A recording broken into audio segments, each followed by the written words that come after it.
Halo semuanya, kenalin nama aku Clara Lianita Bolon dengan NIM C1C02011, seorang mahasiswi prodi akuntansi Fakultas Ekonomi dan Bisnis dari Universitas Jambi.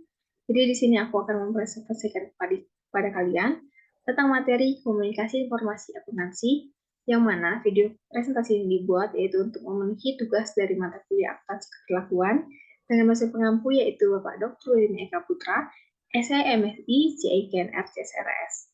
Baik, langsung saja disimak materi berikut sekiranya dapat menambah pengetahuan kalian semua. Yang pertama, tentang komunikasi. Secara terminologi, komunikasi berarti proses penyampaian suatu pernyataan oleh seseorang kepada orang lain. Dalam pengertian yang lebih luas, komunikasi adalah proses dengan mana informasi dipertukarkan antara dua atau lebih sistem yang ada dalam suatu lingkungan umum. Informasi pada umumnya didefinisikan sebagai materi atau energi berpola yang mengurangi ketidakpastian dalam perilaku masa depan dari sistem yang saling berinteraksi. Dalam hal akuntansi, individu yang terkait dalam bisnis pada umumnya mempertukarkan informasi keuangan.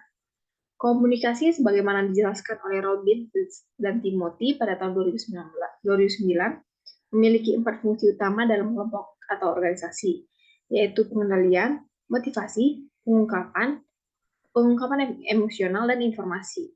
Komunikasi bertindak untuk mengendalikan perilaku anggota dengan beberapa cara. Komunikasi membantu perkembangan motivasi dengan menjelaskan kepada karyawan apa yang harus dilakukan.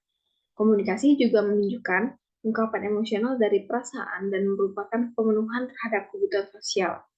Lalu fungsi terakhir dari informasi ini dilakukan oleh komunikasi berhubungan dengan perannya dalam mempermudah pengambilan keputusan. Selanjutnya terdapat beberapa model komunikasi. Yang pertama ada model Laswell, yaitu di mana salah satu model yang paling awal dari komunikasi yang dikembangkan oleh Hallord Lassett meliputi mengatakan apa, dengan cara apa, kepada siapa, dan dengan dampak apa. Lalu yang kedua model Shannon-Weaver. Model ini dikembangkan untuk menjelaskan komunikasi melalui alat perantara seperti telepon atau korespondensi tertulis. Model ini membedakan antara sumber informasi, pengirim informasi, penerima informasi, dan tujuannya. Lalu yang ketiga, model SMCR Berlo. Model ini menyarankan arus informasi satu arah dari suatu sumber kepada penerima tanpa umpan balik, dan model ini juga tidak memasukkan konsep gangguan. Yang keempat, model pemusatan komunikasi. Model ini menekankan pada kesatuan informasi dan tindakan. Semua informasi merupakan konsekuensi dari tindakan. Melalui pemrosesan informasi, tindakan mungkin menghasilkan informasi tambahan. Dan yang terakhir, satu model komunikasi, di mana model ini terdiri atas 7 bagian, yaitu sumber komunikasi, pengkodean, pesan, saluran, penguraian, penerima, dan umpan balik. Selanjutnya, ada hal-hal yang mendasar dalam komunikasi. Yang pertama, ada arah komunikasi. Komunikasi dapat mengalir secara vertikal yang dibagi menjadi komunikasi ke atas dan ke bawah. Komunikasi ke atas merupakan komunikasi yang mengalir dari suatu tingkatan yang lebih tinggi. Sedangkan komunikasi ke bawah merupakan suatu komunikasi yang mengalir dari suatu tingkatan ke yang lebih rendah. Selanjutnya, jaringan formal dan informal, di mana jaringan formal umumnya vertikal, mengikuti tingkatan wewenang dan terbatas pada komunikasi. Sebaliknya, jaringan informal biasanya bebas bergerak ke segala arah dan melompati tingkatan wewenang. Yang ketiga, komunikasi non-verbal. Sekilas pandang, tatapan, senyuman, kerut, dahi, gerakan tubuh yang provokatif, semuanya mengantarkan makna. Maka dapat diakui bahwa gerakan tubuh merupakan salah satu segmen penting dari studi atas komunikasi dan perilaku. Dan yang keempat, penghalang komunikasi yang efektif, di mana terdapat beberapa penghalang utama terhadap komunikasi yang efektif yang perlu disadari, yaitu penyaringan, persepsi selektif, defensif, dan bahasa. Materi selanjutnya tentang variabel yang berpengaruh pada komunikasi akuntansi. Salah satu tujuan pembahasan model ini adalah untuk membantu mengorganisasikan faktor-faktor yang mempengaruhi komunikasi dari informasi akuntansi. Berdasarkan model yang disajikan, pembahasan tersebut diatur ke dalam bagian yang berurusan dengan sumber, pesan, saluran, penerima, umpan balik, dan konteks lingkungan di mana penyusunan dan komunikasi informasi akuntansi terjadi. Yang pertama ada sumber. di mana ada dua aspek sumber yang dapat mempengaruhi proses komunikasi, yaitu kredibilitas sumber dan kesamaan antara penerima dan sumber. Lalu yang kedua, kesamaan antara penerima dan sumber, di mana tingkat atau perbedaan tersebut ditentukan oleh dua faktor, yaitu kesamaan demografi dan kesamaan kognitif. Yang ketiga, pesan, yaitu pesan adalah keseluruhan dari apa yang disampaikan oleh komunikator. Dan yang keempat, organisasi pesan, di mana cara terbaik untuk mengorganisasikan pesan bergantung pada budaya di mana informasi tersebut digunakan. Lalu yang kelima, ada saluran, di mana saluran jalur komunikasi merupakan alat untuk menyebarkan informasi.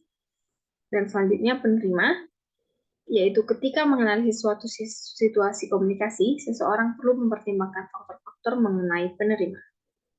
Lalu yang ketujuh, analisis penerima, di mana pengetahuan mengenai penerima dapat digunakan untuk mendesain pesan yang lebih efektif dan menyampaikannya melalui saluran yang paling sesuai. Dan yang terakhir, umpan balik, yaitu merupakan pesan yang dikirim oleh penerima kepada sumber dalam menanggapi pesan awal. Selanjutnya, masalah-masalah terbaru dalam komunikasi yaitu ada 4. Yang pertama, penghalang komunikasi antara pria dan wanita. Masalahnya adalah wanita berbicara dengan mendengar dan dalam bahasa hubungan dan keeratan, sementara pria berbicara dan mendengarkan dalam bahasa status dan ketidaktergantungan. Lalu yang kedua, komunikasi yang benar secara politis.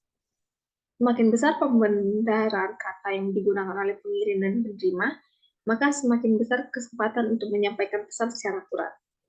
Lalu yang ketiga, komunikasi lintas budaya, di mana faktor lintas budaya ini jelas menciptakan potensi masalah komunikasi yang meningkat. Makna kata bisa berbeda untuk orang yang berbeda.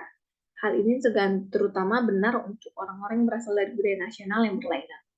Dan yang terakhir, komunikasi elektronik, di mana elektronik baru membentuk ulang cara orang berkomunikasi dalam organisasi. Selanjutnya, di sini saya ada jurnal penelitian dengan judul Pengaruh Aspek Perlakuan, Komitmen Organisasi, dan Etika terhadap Kualitas Laporan Keuangan dengan Sistem Informasi Akuntansi sebagai variabel moderating, dengan studi pada dealer mobil di Kota Palu yang ditulis oleh Abdurrahman Taher, Siti Juroh, dan Ceranti M. Di mana latar belakang di sini yaitu sistem informasi dan teknologi informasi memiliki kemampuan dalam meminimalkan ketidakpastian, sehingga hal ini sangat membantu dalam pembuatan keputusan. Dari waktu ke waktu, sistem informasi akuntansi berkembang sangat pesat, sehingga dapat mengakibatkan perubahan efektivitas dan efisiensi. Dengan perubahan tersebut, maka diharapkan agar sistem informasi yang disediakan dapat menyediakan informasi yang menjamin keakuratannya dan memberikan informasi yang bermutu. Adapun landasan teori di sini ada 5. Yang pertama, laporan keuangan, aspek perilakuan, komitmen organisasi, konsep etika akuntan, dan sistem informasi akuntansi. Dan metode penelitian yang digunakan di sini yaitu penelitian verifikatif untuk jenis penelitiannya, yang artinya penelitian ini dilakukan pengujian hipotesis dengan perhitungan statistik. Dan untuk desainnya menggunakan verifikatif kuantitatif yang mengacu pada pengujian teori dengan angka dan diolah dengan bantuan program SPSS. Sehingga kesimpulan dari jurnal penelitian ini yaitu yang pertama, aspek perlakuan berpengaruh positif dan signifikan terhadap kualitas laporan keuangan. Hal ini menunjukkan semakin baik tingkah laku karyawan dalam menjalankan tugasnya, maka semakin bagus kualitas laporan keuangan yang dihasilkan. Lalu yang kedua, komitmen organisasi berpengaruh positif dan signifikan terhadap kualitas laporan keuangan.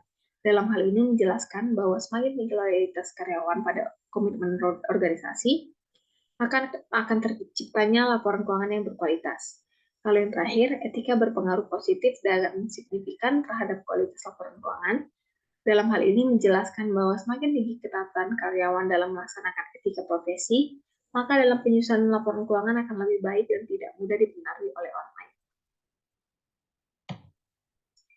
Baik, sekiranya sekian materi dari saya. Mohon maaf jika ada salah kata, dan terima kasih bagi kalian yang sudah menonton. Sampai jumpa di lain kesempatan.